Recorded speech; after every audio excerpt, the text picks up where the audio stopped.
back to my channel.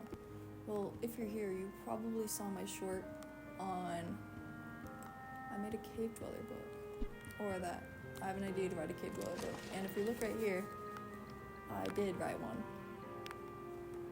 Now I'm in the Roblox game called Library of Alethea, or I don't even know how to say it. How do you pronounce it? How do you even Library of Alethea? I'm not even gonna try. Maybe I'm saying it wrong. Maybe I'm saying it right. I don't know. My phone's kind of far away.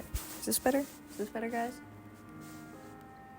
And because I got 10 likes, which is what I requested, I'm gonna read this book that I made. It's not long. It's not anything crazy. It's just a small book. Now, you might find some of the content kind of cringy, so I'm sorry if you don't enjoy it. I did not put that much effort into this book at all. So, with that said, I hope you enjoy the read. I need water bad. Anyways. Alright. We are going to start with part 1. I don't know what else we'd start with, but Dax sat on his porch in silence, staring at the mountains. It was so mysterious, but it called for him. Nobody dared climb or go into the cave in it. He didn't understand why. It was just a normal cave, or that's what he thought. He sat up from his rocking chair his parents would use. He turned to the house and went in knowing what he wanted to do now. His life was dry. Just eat, sleep, repeat. As he opened the door, he looked at his parents. "I want to head to the cave," he said. His dad looked back. "If that's what you want to do, make sure to pack, okay?" Dax nodded in agreement before rushing up the stairs into his room and starting to pack. He wanted to stay for a day, so he brought some flashlights and a knife. He packed his final things and set out the door for the cave. As he stepped out, he looked at the cave as if it were challenging him. He started down the old wooden steps to the creek below his feet. I spelled feet wrong. He began to sprint towards the cave filled with determination. For now. I'm very sorry that I'm stuttering a lot. Part 2. As he ran through the forest, leaves crunching, he rejoiced. He always was adventurous, but he never experienced something like this. A new battleground to conquer. That's what he imagined it as. His legs started to hurt, but he was too excited to stop. Before he knew it, he had reached the small mouth. He peered in. Suddenly, 2 small things shot out, causing him to trip on a rock. He stumbled and peeked towards them. Just bats. They're just bats. His heart thumped from the adrenaline, but he ignored it. He sat down, pulled out a water bottle he brought along. He began to drink and refresh. The burning began to stop. As the sun reached the middle of the sky, he could now see more. But the cave seemed darker. Something had changed while he was drinking. But what? Hoo-hoo.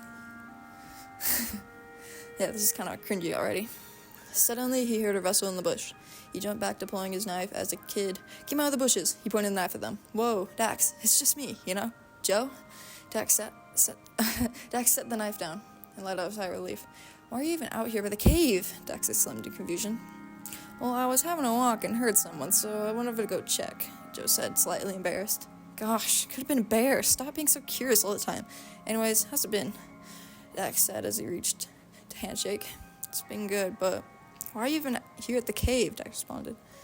I wanted to explore," he said excitedly. "Oh, can I come too?" Joe yelled in excitement. "Well, I only packed so much. I guess it could last us." "That doesn't matter. We'll be in there for like an hour," Joe responded, trying to make him less worried. "Yeah, I guess you're right." Part 4. "We have to go now or never," Dax said. But Joe was already walking to the cave. Whoa, wait up, Joe!" Dax ran after him into the darkness of the cave, swallowing them up forever. Dax reached for 2 torches and flipped them on, lighting up the cave in front of them. It was a dull gray with smooth edges they didn't think much of. Joe pulled up a sharp rock and began to jag lines into the wall so they can backtrack. "Clever," Dax said jealously, wishing he could think of that. Suddenly they heard something deep in the cave. Loud. Far. It was almost like a screech of sorts. Dax jumped back, getting spooked by it. Joe simply looked down the cave. "Did you hear that?" "Yeah," Dax said, knee shaking as he stared into the darkness. "Maybe we can He swung to only see darkness. No exit. Or day. They continued walking, still slightly shaken from whatever that noise was. Part 5. The torches stopped touching the walls as they entered into a massive cavern. I did not expect this, Dax muttered, looking around with his torch aimlessly. Joe stared up at the ceiling, his torch barely touching it. Then caught something. Reflective. Yellow. A smile. Staring down. Dax, come over here! Dax ran over Joe. What? He said, panting slightly. Look up there. Joe pointed his torch up, but nothing was there. It was right there. What was right there? Dax said, confused. I saw a smile, Joe said in shock, staring upwards towards the ceiling.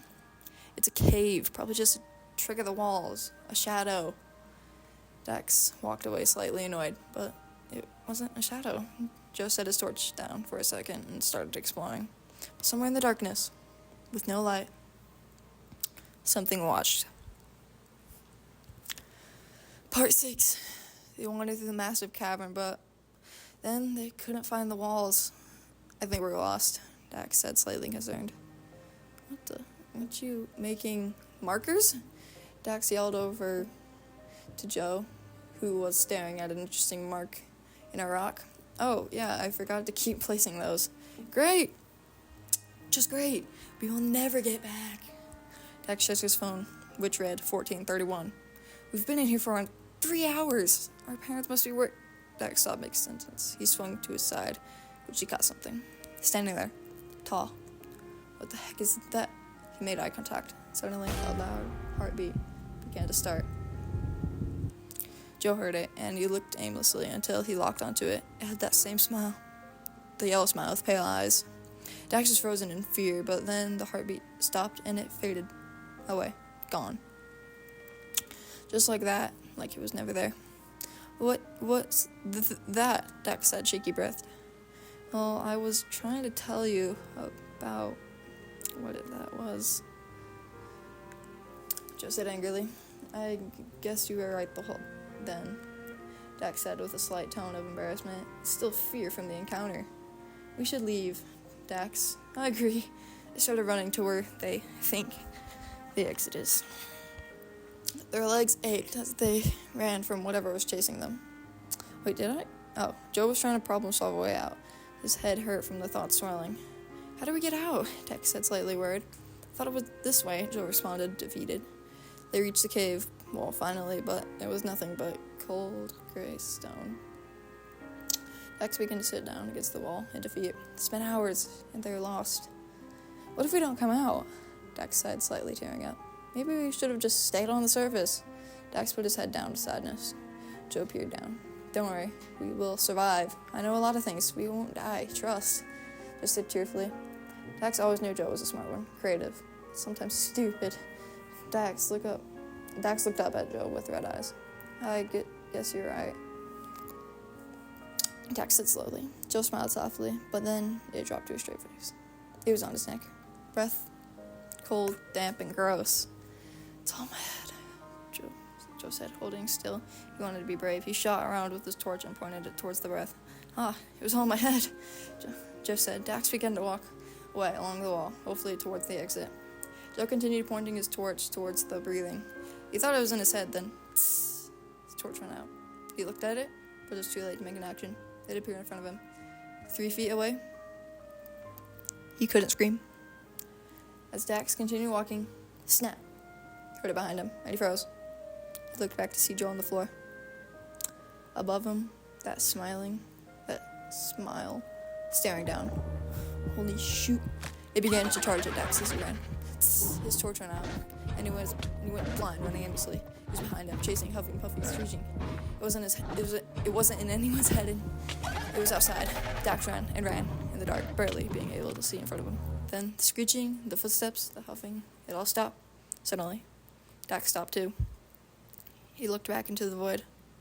No smile, no light, just nothing. Dax tried to light his torch, and then it turned on. Its light beaming. He ran back over to where Joe should have been, trembling. But Joe wasn't there, just a red spot on the floor. Dark red. Dax fell onto his knees and began to cry. He lost his best friend. Okay, part 9. Dax walked alone in the dark. He pulled out his phone and decided to call 911. No signal. Dax sighed. I'm lost, he said as he walked. He read his phone time again. 17:12. He stared at the numbers. It's almost night. He continued his lonely walk in what seemed to be an endless cave, but then he stumbled onto something. Mushy, yellow, pulsing. He was confused. Is this in any known biology, he thought? He looked around the slimy ball. It was hollow. Inside, he found eggs. Brown eggs.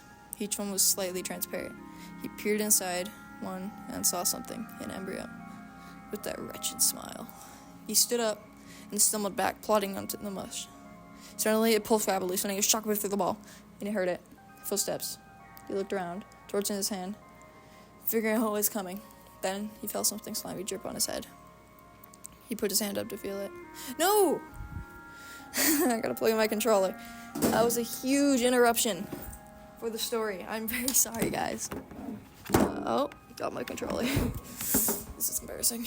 Alright, where was I? Okay, then he heard it, footsteps. He looked around, torch in hand, figuring out what was coming. Then he felt something slimy drip on his head. He put his hand up to feel it. He grabbed some and looked at it. Red. Dark red. Then he peered up. The smile was there. Dax booked it out of the dwelling, as he decided to call it. Okay, this is where things get interesting. That was a very embarrassing moment in the middle of part 9. But anyways, part 10. Dax ran. He ran as fast as he could. He heard it behind him, that continuous huffing, that occasional screech. His legs were aching, here everywhere. Then the side kicked in, and in the sheer pain, he fell. He tumbled and rolled to a stop. His arms hurt from being rolled on. But then it fell silent. No screeching, no huffing, just silence. Then he looked up ahead. Light. Then he looked on the wall. Markers. The ones Joe placed. He got flashbacks, remembering his friend who was no more. But then behind him, he heard a heavy breathing. He swung around. There it was. The horrific smile. Now with red teeth. Staring. Dax was sick of it. He drew his knife from his pack. He wanted revenge. The creature tilted his head, confused on the object Dax held. Dax tilted his head slightly, and it mimicked the action. Dax watched. The creature watched, both curious. Dax crouched. The creature crouched. Dax began to loosen up on the tension, knife held loosely. But that's what the dweller wanted. Suddenly it leaped at him. Dax was caught off guard, and ducked, and slid under the leaping creature. His torch went out, and he flipped around the dweller. It was charging again. Dax held his knife tightly, standing still. The dweller lunged, but Dax threw up his knife. The dweller's smile dropped as he saw the inevitable end. The dweller fell limp. Dax stood there, adrenaline rushing as he saw the knife jabbed into the dweller's head. He did it. He defeated the dweller. He pulled his knife out and ran towards the light, freeing him from the cave. He looked back. He'd never wanted to return. He looked up into the sky. Orange and pink clouds. He ran home as fast as he could, boots crunching. He wanted to tell everyone about the encounter, but he decided to keep it to himself. And that's the end of the story. I know some of you guys may have found it a bit cringy. In fact, I had very, very many embarrassing moments in this reading. I dropped my controller multiple times and the battery died, but if you stayed to the end, I do want to say thank you. I honestly don't think that anyone would stay for the whole story, but if you did, thank you. And please subscribe, turn on notifications so you can get the latest, and maybe I'll make a Dweller 2, The Man from the Fog. I'll post a YouTube short on that, and if it gets 20 likes this time, I will make it, and I will also read it, and it will be like way longer than what I just made right there. So, yeah, goodbye.